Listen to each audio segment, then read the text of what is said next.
Hello, everyone. We are live here on LinkedIn on a lovely Monday morning. I am Angie Callen, and this, as you know, is No More Mondays, the podcast where we believe you can have a thriving career or business and an amazing life on your terms. And so, my mission is to bring you guests and conversations who not only prove that, but people who have the resources to help you live and work just a little bit more brilliantly. For all of you listening to this as a podcast on an RSS feed, I want to remind you that we do go live every Monday morning at 10 Mountain, noon Eastern. So if you want this as the fresh off the press conversation that it is, head on over to LinkedIn on Monday mornings before we upload to the feeds that afternoon. And if you have hung around No More Mondays, or even me, much over the past several years, you know we talk a lot about how important values and culture are to professional satisfaction. So you can only imagine how excited I was when I crossed paths with Dan Dowman.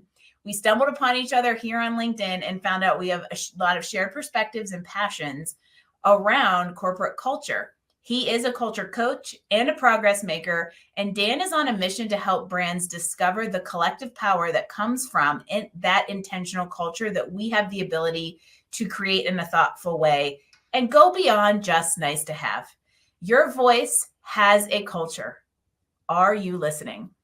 We're about to find out. Dan Dowman, welcome to No More Mondays. Thank you for having me, Angie. It's great to be here, and it's really nice for us because obviously we've been getting to know each other for a few weeks now, and I can't actually retrace our steps where we actually met, but I think I reached out to you at some point and said, "Hey, I think there are some synergies here. There's some crossover in our world, so why don't we have a digital coffee?" And I was just trying to compute what time this is what time it is where you are now, because I'm in Kettering in the UK, just outside of London. So my time zones have got a bit messed up. So it should be what, Monday afternoon for you. And you know what's funny? Because I knew it was LinkedIn that created the crossover in our paths, and I was trying to do the same thing. Like, where did we bump into each other? I can't remember, but it was meant to be. I'll give you all a little teaser / shameless plug. Dan has a podcast called The Culture Crush, which we have recorded. It may not have been released as of the day of this live. But that was the other version of this conversation that I encourage you all to listen to, because we had a really nice conversation that was probably the first of many, as proven by the fact that we're here. But I really appreciate and respect your thoughts on a lot of these things when it comes to culture and intention and being thoughtful in how we create a workplace that people want to be in, which is why I was excited to have you come and talk more about that today. Well, I'm really excited to be here. I mean, I totally agree with you that intention is the most important part. And I think so often leaders and businesses get stuck in execution. They get stuck on that treadmill of doing, doing, doing, and not stopping to think about, what do our actions point to? What do they say about us? What intentions do they highlight? And the drum that I keep beating in life, well, there's two things really. One is the model of collective fluency, which sits at the heart of all my work, which talks about intentions, actions, and outcomes. And you mentioned values already. Values are a really good way of bringing this to the front of our minds, because we all have experiences with organizational values, good or bad. We all sort of know where we stand with that kind of stuff. And when you think about an organization's values, they're really a symbol of that organization's intentions, right? You might say one of our values is authenticity. You're saying that's our intention as a group of people. But we all have firsthand experience of brands that might have authenticity as a value, but it then doesn't translate into people's actions and behaviors. So the intention is separated from the action. It's not reflected in the way people actually do things. And when that happens, you start to slip into propaganda. You've no longer got like company culture as a positive thing. You've got company culture as a negative thing, and you've got propaganda because what you say about yourself doesn't translate into who you actually are or the way you behave. it's a little bit like values for value's sake, and that's not what we want, because we know how many companies can go and slap their 16 values all over their website. Not picking on anybody here. You probably have a box from them on your front porch right now, but we can put those values anywhere we want and say they're what's important to us. But if you don't actually ingrain them into the real culture of how people work, it's all just for naught, and it's all kind of a little bit of smoke and mirrors. Which I love your idea of the intentions, actions, and outcomes, because that's where it all comes together. Intention without action isn't going to generate anything. And action without intention, now you start to curate something that may not be as thoughtful or as aligned as you may want it to be. And one of the kind of loaded questions I wanted to ask you, Dan, and you kind of hinted at it without knowing it, is I'm curious how you came to develop this perspective. And the thing you hinted at is that a lot of times we're very good at remembering our bad experiences with culture, likely because there aren't as many that are positive or have been designed, which is what got me thinking about, like, how did your perspective and thoughts on all of this manifest? What is your experience with good and bad culture? So that's a really deep question, and Told that you it kind was of takes loaded. me it takes me all the way back to where this all started. Um, I started my career in the world of youth work and community building. So I was a youth worker in a bunch of different cities in the UK, ended up in London, and ended up with quite a large program of activities for young people and families. And it sort of meant that I had to be good at a few different things. I had to be good at marketing, branding, storytelling, convincing kids and their parents to do things that they might not think was cool, or they might not want to, come to my youth group on a Friday night, and try and convince people to get involved in ways that they perhaps weren't used to, being involved in community that in a way that they perhaps hadn't been before.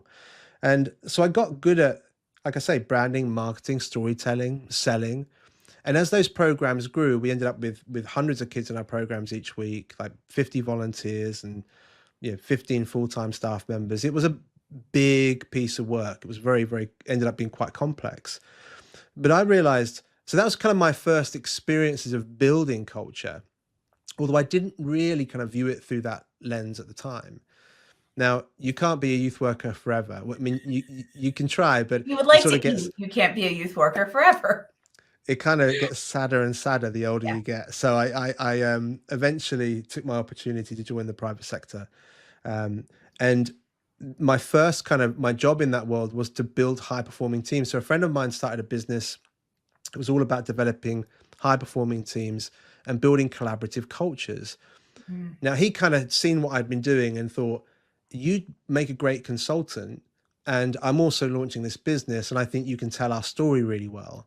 And we did. We got into global brands like HSBC Bank, like huge chocolate conglomerates, airlines, the BBC. We did loads of really interesting work in lots of interesting places. And that was a great experience for me in how to build like collaborative cultures and working on quite complex systems in big organizations. Mm. Now, I then kind of took a meandering route through the world of branding and marketing, and ended up as a strategy director for an AI company, which got acquired, and then there was a massive like restructure, and I was in the wrong place at the wrong time, Mm. and so it goes. Um, but actually, that was one of several redundancies I've experienced in my career, and so I've seen what it looks like to build exceptional cultures that are really rich with collaboration and innovation. Mm. I've built communities, so I have like real first-hand experience of what that looks like to be a leader in that role. But I've also seen like the dark side of cultures where, you know, businesses will say things like, we're all a family here, right? Yeah, you're a family until you get bought, and then there's a restructure, and then you fire everybody. Like, that's not how family works, but that's the kind of narrative that you've been selling to me for years. Mm-hmm. Or other leaders might say, we're all adults here. And you hear these kind of catchphrases that come out of people's mouths, and what they really mean when they say we're all adults here is, if you dissent or disagree with me, you're being childish. You don't want to be childish, do you? And so you naturally, as the person who's being told that, you sort of back away from it. Again, that's not symbolic of a healthy culture. It's not healthy to sort of say, let's all behave like adults, like, and as if you're the one setting the tone for that. And so those have been some of the kind of the dark side of my corporate experience. And the anthem work is sort of brings all those things together. But before I continue this monologue, what have you got any thoughts or questions about that? I do have a direction here, I promise. I feel like as soon as you hear, if you go to an interview and you hear, you may say like, what's the morale around here? And they say, oh, we're a big happy family. You can probably just run screaming. Let's be real, because it either means they're trying to make it look like something it's not, or we're a big happy family because we've spent 24 hours together because our hair's on fire and we work all the time. Right. So I don't want to say you can't take things at face value, but I agree that there are things that leaders like to mimic as culture, but it isn't really culture. And if they think it is, it's not really baked into the depths of how kind of everything works. So I'll kind of share my return anecdote on that. Is I find that a lot of times our perspectives on these things are born from like earlier career experiences. And I started my career as an engineer, as many of you out there listening know. And the technical world is a very interesting place when we talk about culture, because you're leaving collaboration and intention, action, and outcomes to people who are deeply analytical and not always as emotionally intelligent and communicative. And my first job out of college, I remember having a real struggle with the culture of the team when it came to mentorship. You know, I was new, was getting my feet under me, but I still worked at a very fast pace, and my leadership didn't know how to handle that. And I remember specifically feeling like there was no open door to go and say to somebody like, hey, I want to do more, or hey, I'd love to know more about the bigger picture of this one random parking lot I'm designing across this whole big, roadmap of things, so that I don't feel so siloed, so that I can actually care and buy into a bigger picture. And I think maybe the message here that I'll take from Dan and my experience is that if you're in an environment where you have influence over younger professionals, it's really important to give them a good experience from the beginning, because it shapes their views. Don't let them be jaded like Dan and I became, probably, that then forced where we are now, which is good things. And you mentioned Anthem. Let's go ahead and talk a little bit about Anthem, because essentially it was born from seeing the bright side and the dark side, right? Yeah, it really, really was. And the model is kind of, we've mentioned it a couple of times, that intention, action, outcome piece is really symbolic of that entire journey. But it also has some kind of other influences as well. When we think about any group that is, a genuinely collaborative group, from community groups to faith groups. I mean, it unfortunately also applies to cults, but you have these different phases that every anthropological group is going through. You've got symbols, you've got ways of kind of illustrating the world around you. You've got rituals, and you've got like a belief system that backs it up. And in that, you can see intention. That's kind of like how we talk about ourselves, who we proclaim to be. Then you've got actions. They're really rituals, like what are our processes for the ways that we do things? And then the outcomes are the symbols of that group. So the work that we're trying to do through Anthem and using that model really also leans into those, like, how do groups work? Like, what's the pattern that we see of effective collaborative groups around the world? And then there's also some academic stuff going in there. It's sort of built on these ideas of emotional intelligence and cultural intelligence, CQ, which might be new to some of our listeners today. Because emotional intelligence, Angie, is about my ability to navigate our relationship well, right? But it's about my EQ. And then cultural intelligence would be linked in, guys. If we were in a room together and we all got together, it will be about my ability to navigate the group effectively. But then it gets still about me. It's still about my EQ or CQ. And what collective fluency is trying to do, and what we're trying to do at Anthem, is try and take that upper level and think about the dynamics of the group and accessing the collective intelligence of the group. And so that's kind of like the nuts and bolts of what we're trying to do. And really where we end up is, and you've alluded to this a couple of times, but culture is really an outcome, right? And you have that cultural outcome. If you invest in it or not, you do have the outcome of culture. Like it exists will just regardless. happen. It exists regardless. And it's up to you as a leader, whether you put the systems in place, the process in place to hopefully achieve a positive cultural outcome, or if you ignore it, you will undoubtedly achieve a negative cultural outcome. But that's why that kind of like process piece, and you mentioned it when you were talking about onboarding or junior staff members, like you actually need to invest in a process to engage those people well, and maybe it's onboarding or a 30, 60, 90-day plan or whatever, but you do need a rhythm or a process in place if you want to achieve an outcome of a positive culture. And that's what we're trying to do. The thought that good culture is not an accident is kind of what comes to mind here. And the idea that if you're going to have a positive one, that's the intention piece of Dan's equation. It has come in there because never. I think that we could probably make the broad scope statement that you never accidentally have good culture. You either intentionally create one or you don't pay attention to it. And there's, negative, toxic aspects to it in some way, shape, or form.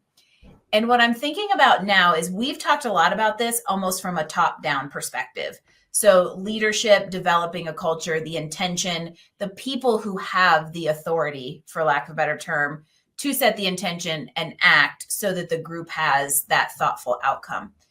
One of the things I like about your perspective on that is also that we as individuals can still have a role here, and that idea that like our position within that framework is not just a job.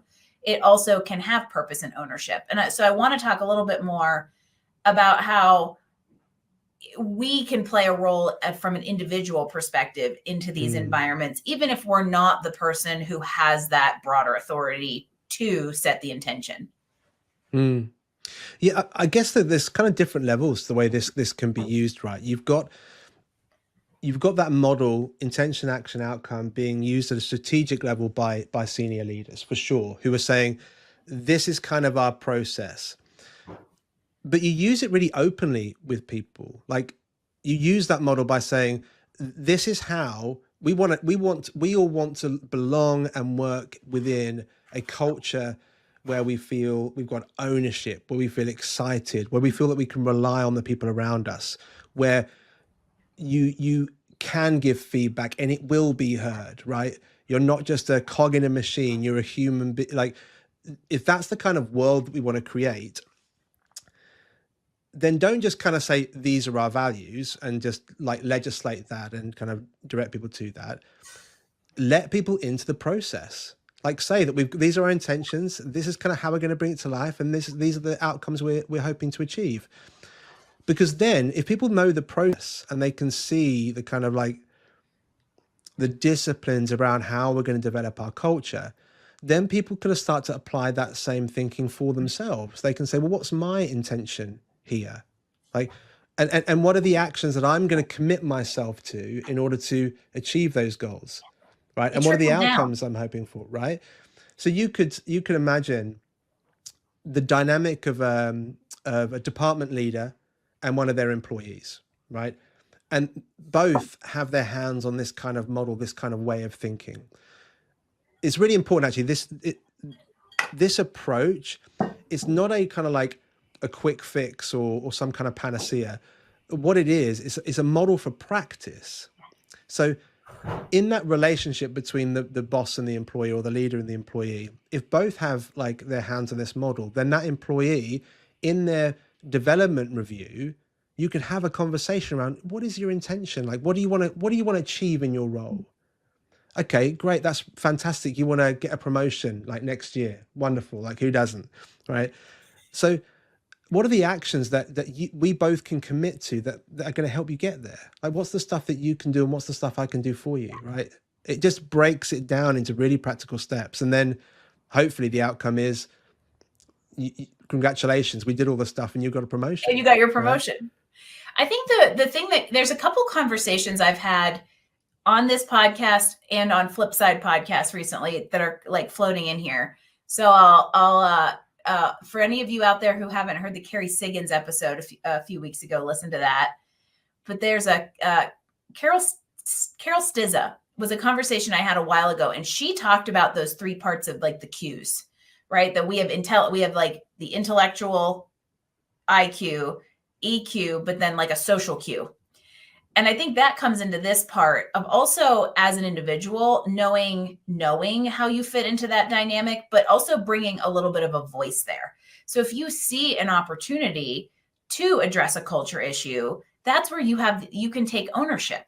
And it doesn't mean that you're stepping on leadership's toes and you can approach it in a tactful way, but we have a role to play, an active role. We have an action within the intention in order to support the outcome as an individual within the landscape. Yeah, you do. I guess it's kind of, if I'm following you correctly, I think one of the challenges obviously around psychological safety, like people being in an environment where they feel empowered to make those kind of interventions, because obviously lots of people work in a place where they either don't feel like they'll be heard or there isn't permission to do that. And so they certainly need their leaders to be applying these kind of models for practice to create the environment where those relationships can happen. And for any kind of middle leaders who are listening in, I think that this is a particular challenge for you because you're the sort of interface between the higher ups and everybody else. And regardless of what the kind of wider environs of where you work are, you actually can take a bit of control though about your team's intentions, your actions. I mean, you can set a new agenda for the teams around you by adopting a slightly different way of working. But that can be difficult to find the balance depending on the environment that you're in, for sure. And I think middle management has way more challenges, but way more power than a lot of times we think, because you have the opportunity to take the feedback and empower the teams below to have that ownership, even if the upper level structures don't want to hear it, for lack of a better term, and turn it around and influence up. It's tricky, but I'm glad that you brought up that. I think that tier of quote unquote the ladder is a key to a lot of this culture building, because you have the opportunity to be the voice of things. And in a way, this is maybe our first little piece of advice, because I like practical things just as much as you do. And I like talking about like the theory and the experience and the perspective that we have on this, and preaching at people that say, hey, go create an intentional culture, take action, generate outcomes. Let's tell them how we can start doing this. I'm a big fan of 3 pieces of advice, but you get to have as many as you want. What can people do?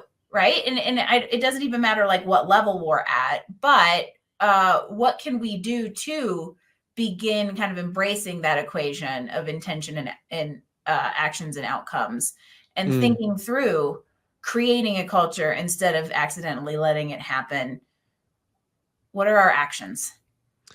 Yeah, I think where I would encourage people to take this, culture's abstract, right? Like it's kind of hard to get your head around how this all works.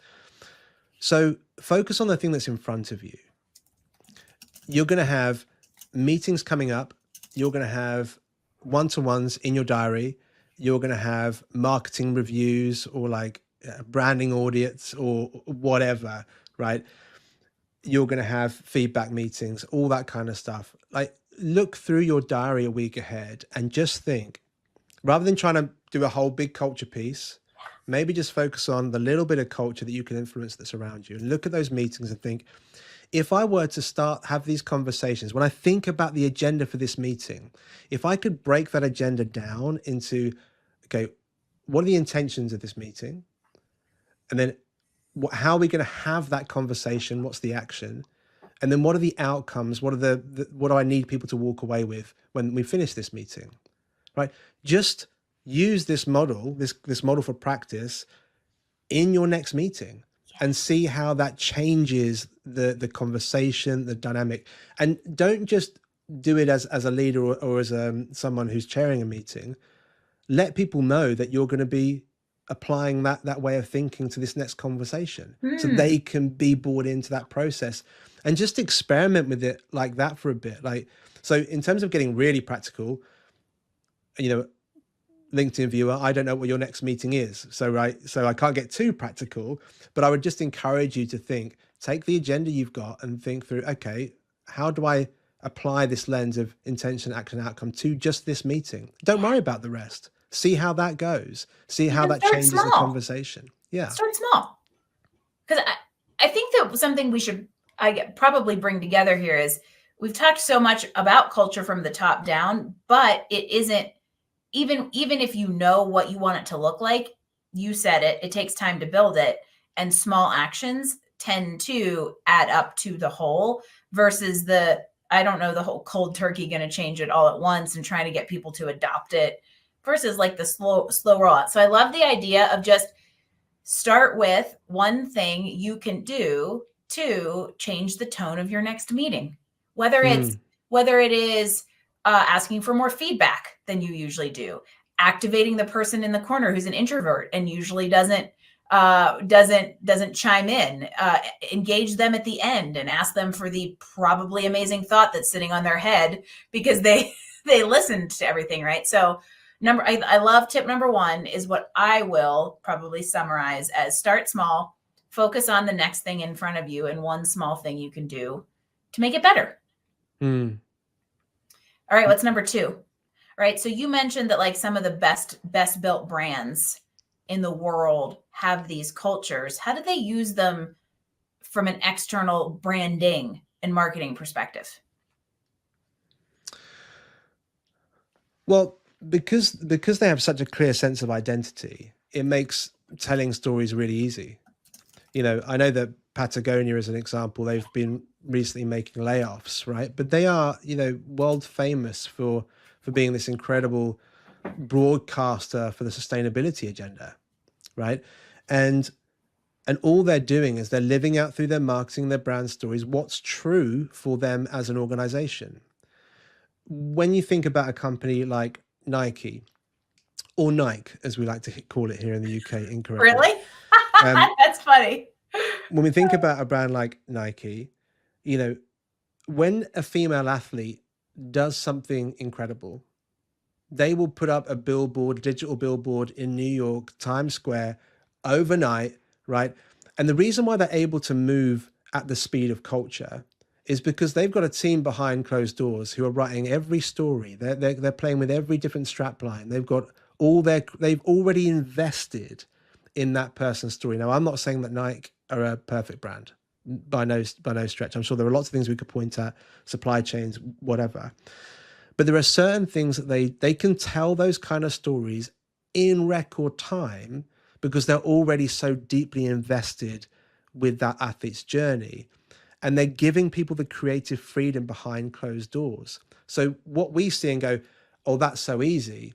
No, it's not. It's because of deep investment. It represents the inner work of the organization. Patagonia's marketing represents the inner work of the organization.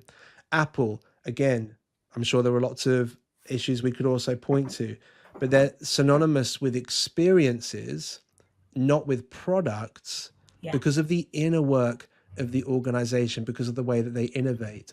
So we could list off any number of companies, and I would bet you, I haven't got much money, but I could bet you $50. I bet you $50 that every company that we name that we admire, if we were to take a look under the hood and look at their culture inside, you would see how they show up in the real world reflected in who they are behind closed doors. Um, and so for anyone who is leading a team or building a company, you if you do the inner work well, you will tell outstanding stories. It's Ah, just as simple as that. If you do the inner work well, you will tell outstanding stories. and I'll add a layer to that. I think a word that we haven't really brought to the table yet is alignment. And I think when you think about inner work and external stories, that's where the alignment piece comes in, because you've done the due diligence and you've done the pre-work to have that intention and have that inner work aligned. The team now knows what stories to filter through and knows what is going to present the brand intentionally and with alignment when they go to build something outside. And I'm a huge fan. Patagonia, I mean, there's a lot of it in our closet, but also it's my poster child for this kind of stuff. But if you think about Nike, Patagonia, and Apple, just to start those three, sure, we can look behind the curtain and find things we don't like. But if we distill this down to a brand culture, all three of them are focused more on the feelings that you get and the emotions that you have through using their products than you do the product themselves.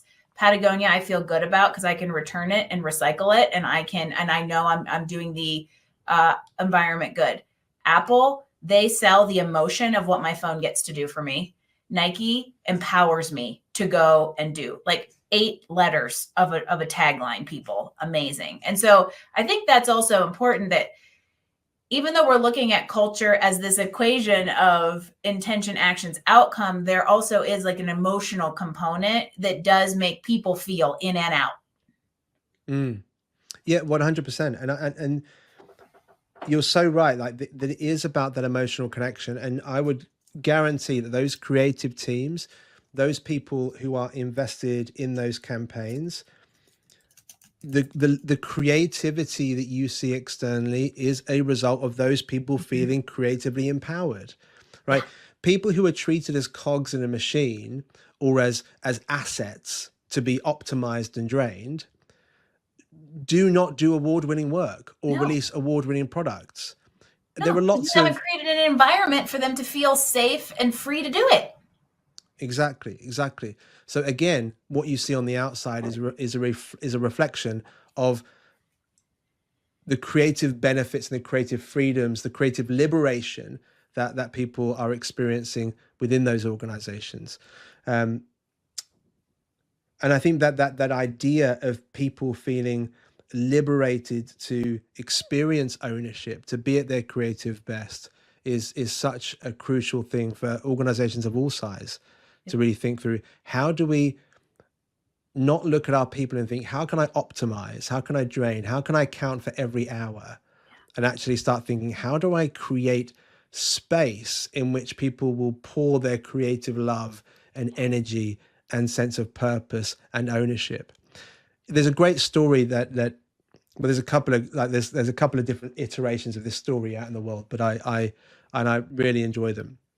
So there's this one story of so Christopher Wren, right? He's the architect behind St Paul's Cathedral in London, and when I don't know how old St Paul's is, but it's old. It's all. And back in the day, people wouldn't have known what Christopher Wren looked like.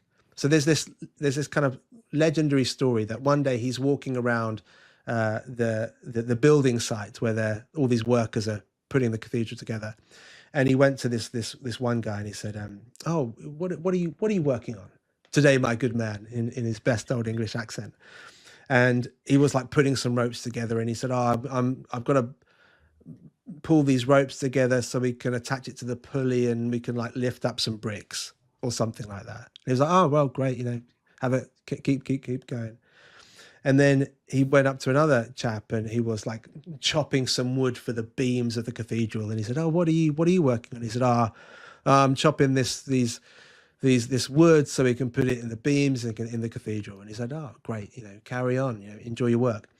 And he goes to a third chap and says, "Oh, and what are you working on?" And he could see that the guy was like cutting stone. He was cutting these huge blocks that form the structure of the cathedral. And unlike everybody else, he didn't say, "Oh, I'm doing this one particular task." He said, "Oh, have you heard of Sir Christopher Wren?" And he didn't say, "Yeah, yes, it's me." He said, "Oh, I might be familiar." And he said, and this guy says, "Oh, I'm helping him build St. Paul's Cathedral." See, for that guy, he was just laboring hard at work, just like the other guys doing their job. But his thing wasn't, "I'm cutting stone for the cathedral." In his heart, he believed, "I'm helping this Sir Christopher Wren build St. Paul's Cathedral." His vision wasn't on the task in front of him. His vision was out here, thinking about the ultimate goal. And anyone who is interested in building an outstanding culture, it's how do you help people connect meaningfully, Yep. emotionally with that sense of broader mission? Because when they make that connection, they will really go to work for you. And it isn't, I got a little like, I have never heard that story. And whether it's a wives' tale or not, it's very apt. Well, there's a more modern example with engineers, actually. And feel free, by the way, anyone who's just heard that story for the first time, I nicked it from someone else. Feel free to recycle it and sound good in your own podcasts and do it that way. But there's another story about NASA during the 60s, during the space race. Russia, and this is why I'm talking to you engineers out there, Russia were getting to all the firsts first, right? Yep. They'd achieved a lot of milestones before NASA. And the heads of departments in NASA were thinking, like, how do we get the upper hand in this race? Like, how are we gonna, try and actually win something here? And they really went to work with every department, with every employee, trying to help people connect with the vision that we're going to put man on the moon. So it's no longer like I'm building this part of this rocket, or I'm like doing this piece of programming. Everybody was I'm going to say indoctrinated, but that's not really the right positive word we're looking for, but you get what I mean. Invested. But yeah, everybody started to feel more connected and invested with the idea of we as a group are putting man on the moon. And as soon as that really landed in the culture of NASA, they did it. They got there first. It's really amazing. And there's the Christopher Wren example, I think, is so perfect because of how task is exactly the right word. You said it. How task oriented each of the things were, yet one of them still saw that task as a component of something bigger. And I think the message there is there isn't anything too menial or too small to feel like you're contributing to the bigger if you have empowered that person to feel like they're doing their best work based on their strengths to the greater mission. And both of those stories, mission, no pun intended, I guess, both of those stories, I think, tie back to the kind of three actions or pieces of advice you gave us. One, focus on the thing in front of you. Even if it's splitting wood, it can still have an impact up and an impact on the culture. And if you have the influence or you have the ability, create that clear sense of identity that then connects inside to out. And all of a sudden, you've got a really nice, cohesive. This is, by the way, marketing 101. This is what a brand is. This is what a brand is. Personal brand, professional brand, business brand. This is actually what a brand is, not a logo, 3 colors, and a slogan. This is really culture. To me, is a brand. Brand is culture. I think that they're intertwined, which is why I love what you're doing at Anthem to bring those pieces together. And this is why brands are successful, is because they've gone through the work to actually have a brand, not just create branding. That's right. And I think it's so crucial, right? For new business owners or people who are leading kind of smaller organizations. It's never too early to start. It's kind of easy when you've got like a team of 5 people to safeguard culture. It is because, you're kind of, you're making your way through it as friends, not just colleagues, right? Like it kind of can be easy, but the culture is going to be set by like one person, like maybe one Yeah. founder, and it's kind of easy to kind of follow their lead. But as soon as you grow or like things start to get difficult, like that's when those you get start to see these tectonic shifts in culture, or like maybe you add another person to the team who maybe you go from like 5 employees and you've been 5 employees for a few years, and then you add one person. All of a sudden you've got a clique of 5 people and one other person who Uh-huh. doesn't have all those stories that you guys all share. So even with 6 people, you need to start thinking through like, actually, how do we nice, that's a Taco's here for the conversation, everybody. Hi. good to see you, Taco. We're talking about culture. Do you have We're a talking point of about view? culture. What's your culture, Kat? His culture is killing snakes. Fortunately, we don't Thanks for have many keeping of me those alive. either. But yeah, so I was just talking about the fact that like even when you add one person after a period of time, like there is a tectonic shift there, and it makes a huge impact on the team. And so as a leader, you've got to be thinking around like, even though I've got a small team, how do I set us up well for success? How do I codify the things that really matter to me? Or like what happens if I became unwell and had to step out of the business for a year? Like then what happens? Like you really do have to think about, how do I build in some resilience and a real shared sense of mission and ownership that can exist whether I'm in work that day or not, right? Bingo. That's exactly what I was thinking. It's a you got to make sure you have a foundation before you put a house on it, and for sure before you put 100 people in the house. And that foundation needs to exist regardless of who built it. Is probably a good way to put it. And also build this with the thought of growth in mind, so that when the time comes to all of a sudden bring a 6th person in, you're not going, oh man, how are we gonna indoctrinate this guy to bring that word around? And I really hope that this is giving all of you kind of food for thought out there of mostly why this is so critical, but also the impact, even if we just go straight to a bottom line, the impact this can actually have on a business bottom line because of how tight, cohesive, and powerful your brand is and what the teams inside can do, for it externally. So I don't usually do this, Dan, but I'm taking a note out of your book. I'm putting you on the spot and asking you the question you asked me on your podcast. Who's your culture crush? As we talk about all of this stuff on who does this well, who's your culture crush? Well, I mean, I think there's a few I've already mentioned, like Patagonia. I mean, unlike you, my closet isn't full of Patagonia gear, but I can't get away from just how incredibly how who they are just bleeds into everything that they do. I think again, I would mention Nike and Apple for different reasons. Like me being a fan of those companies is not an endorsement of their whole culture, but there are certain things that I can point to and say that is symbolic of the inner work of these organizations. Um, and I think as well, I mean, I had Ashley Foss, who's senior marketer at Atlassian, on my show some months back, and she was talking to me about their values and how, I mean, they don't use the model of collective fluency in the same way, but when I look at their values, they have a really clear sense of grounded, actionable values, those intentions, which can be executed in people's behaviors, and then there are associated outcomes that go with that. So I think Atlassian as well. And what's interesting about them as a company is they're seeing phenomenal growth year on year. Yep.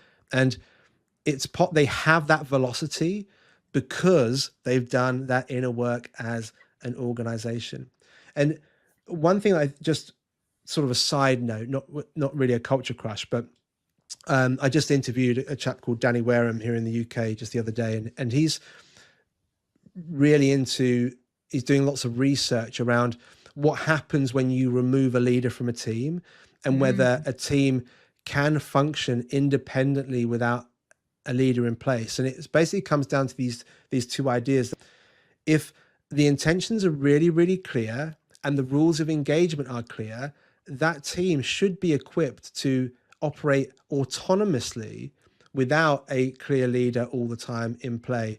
And the example that he gave was of the Navy SEALs, where when you're kind of like planning an incursion, you do have like a hierarchical leadership structure, right? Because you've got to sort of have it at that phase. But when the incursion begins and they go on a mission together, the person is in charge who is the at each stage of that mission. The person who's in charge is the person who is best equipped for that role. They know what they're going to do, and they know what the rules of engagement are, and so they take turns to lead. Whichever role is most important at that particular point, that person is therefore the leader at that moment. They still have a commander, but the kind of leadership role kind of changes hands depending on what's required at that particular point. At the end of the mission, obviously, then they return to a more structured approach because you have your debrief and all that kind of thing. But I thought that was a really interesting thing, that when your teams are set up in the right way, it changes your relationship with how you can do leadership. You don't necessarily need to have that figurehead all the time. You can be a bit more adaptive. Now we're going to start talking about leadership, and it's a whole other episode. See, we just did it. I was on Dan's podcast, and we were like, well, crap, there's 4 more episodes in here. And well, now we're going to have an episode on how to lead and create that kind of ecosystem. On that note, I'm going to say, Dan Dowman, culture coach and progress maker, thank you for, I think, encouraging all of us to do the work inside, individually and on a team, that's going to reflect externally for a greater purpose. That's it. Listen to what your culture is telling you. That's it. And if I would encourage anybody to do anything, is, as we said before, look through your diary and just think, okay, I've got this meeting coming up, this thing I've got to do. What would it look like to just reframe that through the lens of intention, action, outcome? Just see what you can do with that lens on those bits of work that you've got to do and see what happens. Start small, everybody. Dan, thank you so much for being here, sharing. You clearly believe in this stuff because you present it in the way you talk about how people should approach it, thoughtfully, intentionally, action and outcomes. That's what we want everybody to think of. Where can you put an intention and apply action that lead to a thoughtful outcome? You got it. You got it. Thank you so much. It's been wonderful spending this time with you and with all our viewers. So hi, everybody. Nice to see you. Dan, thank you again so much. He is a culture coach and a progress maker. Definitely gave me some food for thought on how I can take a little step forward. And I hope it did the same for you. So thank you again. Be sure to follow him here on LinkedIn if you're watching live. If you are on the podcast feeds, you can check out show notes at nomoremondays.info and find Dan here on LinkedIn. And again, don't forget, we do come live every Monday morning. So if you want to hear this fresh off the presses, join us at 10 Mountain, noon Eastern on Monday, or hit us up wherever you like to get your podcasts. There are countless ways to consume the No More Mondays Stoke. Dan, thank you again for joining me. Everybody out there, thanks for listening in today. I will see you next week for another episode of the No More Mondays podcast.